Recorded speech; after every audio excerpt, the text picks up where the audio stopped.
or just actually wherever they need me to go, really. It's kind of what we're all deciding to play. I've got 3 guns here. I have an SL94, an SL74, and an Impulse. This is going to be the first impressions video, you know, about the boxes and stuff. So we're going to get started. We're just going to open all the cases up and talk about cases and packaging first. Packaging on these guns, of course, these being Egos have amazing packaging, and that's where the Impulse lacks. So out of 10 out of 10, 10 being perfect, in my opinion, the SL94 gets a 10 because I really love this case design that Eclipse went to. The SL74 gets about a 9 because I don't like the Ego 7 cases, and the Impulse gets a 5. It's not really a case. You're gonna have to find a case for the gun. All it really comes with is the manual, which is on a CD, a back, or the barrel, barrel condom, and mixed battery and some parts mixed up together, some O-rings and shit.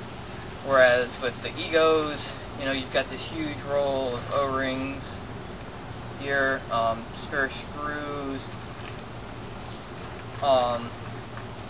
and with both of these guns, new when they first came out, you were paying $2 grand for this one, you were paying $1,800 for this one, or you were paying, I think these were selling for $9.99. But first impressions, the gun that I liked the most was the Impulse. I loved it. Back heavy. I don't like the trigger on it. Like, love the trigger like I do in my Ego, but it's a nice trigger, even though I don't like the blade style triggers. It's a nice gun. Haven't shot it yet because I'm waiting for my paint. No, it's not being shipped in the mail. I just have to go pick it up. I was gonna pick it up when I picked up the guns, but you know, shit happens. I like it. I like the ASA on it. It's a really quick, responsive ASA. I like the trigger. It's kind of mushy. It's not really a crisp trigger, but you can really bounce off of it. I like the pop-it valve design. I've heard these shoot like PMRs. We'll do this part. We'll figure that out. It's got the freak barrel with a, we all know the 3-piece barrels. Can't get the insert out here. It's got a, come on. It's got a 689 insert with it. I like these barrels. They're nice barrels. The only thing that I have to complain about this gun so far is its Impulse threads, which means it's a pain in the ass to find barrels for. But, you know, other than that, I believe it's like a 12 or 14-inch tip. Comes with it and a barrel stock. The SLs. We'll move this over. We have a little more room here. We'll start with the 74. 74, it's got a beautiful trigger on it. LCD board. OLED board, my bad. Comes with a manual. Comes with a bunch of spares. You've got your eyes, D10s, diaphragms, high pressure valve, O-rings, Q-tips, 3 backs, 3 of the SL backs, and 2 tips, 14 and 16-inch tips here. The thing I don't like about this case is this barrel can get stuck together. 693 14-inch tip or whatever barrel back you have on your 14-inch tip can get stuck together, and that pretty much sucks.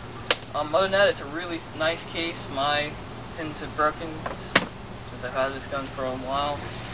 To the SL94.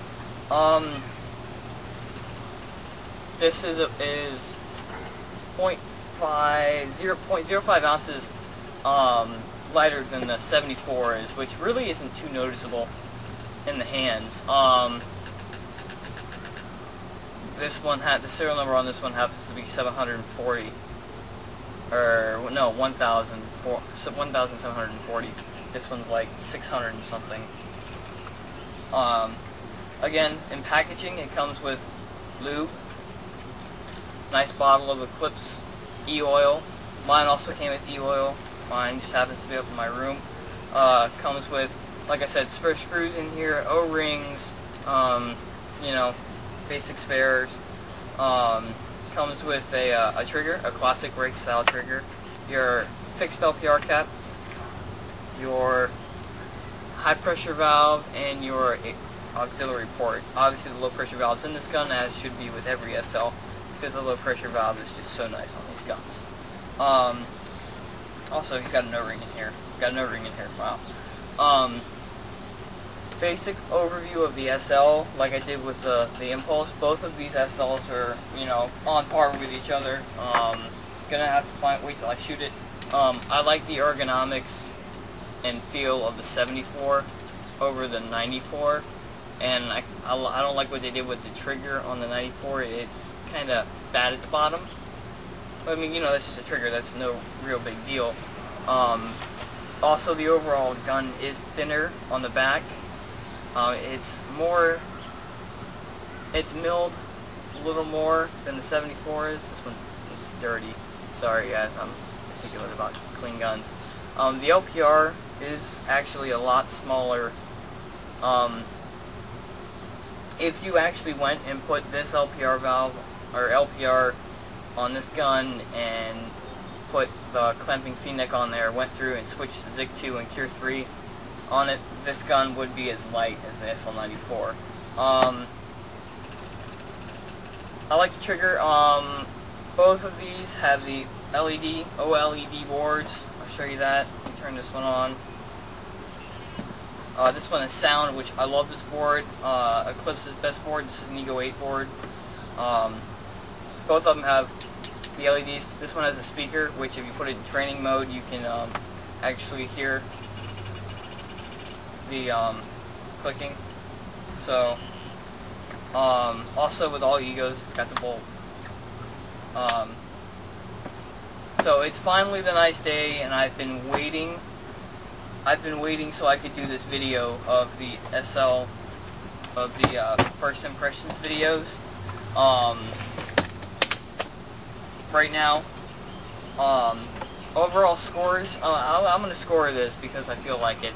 Overall score of the guns, I'm going to say the SL94 with a 9, the SL8R, or the SL74 with a 9, and the Impulse with an 8. I like the 74. I'm trying to do this unbiased as I can, since I use this gun and this is my baby. I kind of like this one more than I do the SL94. There's a couple things I like about the SL94 that I love on the SL94 than I do my SL74. But the Impulse, I am impressed with. I mean, I honestly thought this was gonna be a shit gun, but I like it. I like the clamping feed necks on it. I like the idea of the fold down eye covers. The only thing is the LPR is kind of big there, you know, 2 inches, you know, I'm sorry, it's a little too big for me, for an LPR. Same bolt as an Ego. It's actually smaller than an Ego. It's beautiful, beautiful guns. Alright guys, this is it for the first impressions. Next video, probably going to be the full review after I shoot them. Alright guys, this has been a Toxic Team production. Thanks a lot.